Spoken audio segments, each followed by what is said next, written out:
The most powerful man in the world sat alone in the White House, talking to the paintings on the wall. He asked them for advice. He told them his secrets.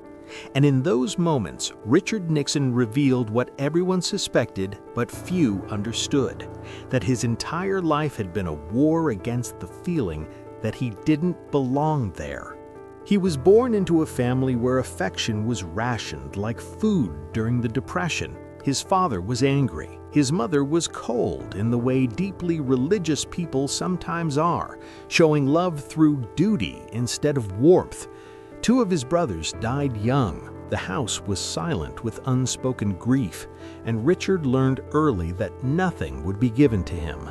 Not comfort, not approval, not belonging. If he wanted those things, he would have to earn them in a way that made denial impossible. He wasn't charming, he knew that. While other boys moved easily through the world, Richard felt like he was performing, always a half second behind the rhythm everyone else seemed to hear naturally. At Whittier College, he ran for student body president and lost. The popular kids didn't choose him. That feeling, that exclusion, burned itself into him. He would spend the rest of his life trying to prove something to people who weren't even in the room anymore. So he worked, not with joy, but with the grim determination of someone who believes rest is a luxury for people who've already won. He went to Duke Law School on scholarship, studied until his eyes burned, and graduated near the top of his class. But the elite New York law firms didn't want him. Again, the door closed. Again, he wasn't quite right for the rooms where power lived.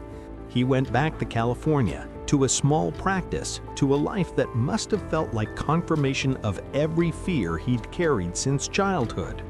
Then the war came, and after it, an opportunity. A group of Republican businessmen needed a candidate to run for Congress.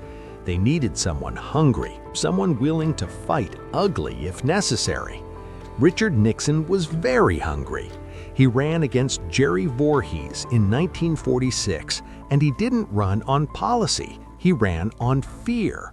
He suggested, without quite saying it directly, that his opponent had communist sympathies.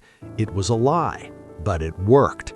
And Nixon learned something crucial, that in politics, being right mattered less than being effective, that truth was negotiable if the goal was important enough. He won, and then he won again. Each victory required a little more compromise, a little more willingness to use weapons other men found distasteful. When he ran for Senate against Helen Gahagan Douglas, he called her the Pink Lady, painting her as soft on communism. His opponents called him Tricky Dick. The name stuck because it fit, but he kept winning, and winning meant he was finally becoming someone who mattered. Eisenhower chose him as vice president. At 39, Richard Nixon was one step from the presidency. But even there, he couldn't escape the feeling of being judged, of being tolerated rather than embraced. Eisenhower's staff looked down on him. The Eastern establishment Republicans never accepted him as one of their own. He was useful. He was never beloved. When he ran for president in 1960, he lost to John Kennedy by the thinnest of margins. Kennedy had everything Nixon didn't: ease, charm, a face that cameras loved, a family that looked like American royalty. Nixon watched him win, and something inside him calcified. He ran for governor of California in 1962, lost again, and told reporters, "You won't have Nixon to kick around anymore." He meant it as defiance. It sounded like desperation. Most people thought his career was over, but Nixon understood something about himself that his critics didn't. He was capable of humiliation in service of ambition in a way that more prideful men were not. He would crawl through broken glass if there was power on the other side. He spent the next 6 years rebuilding, traveling, making himself useful to Republican candidates across the country, collecting debts.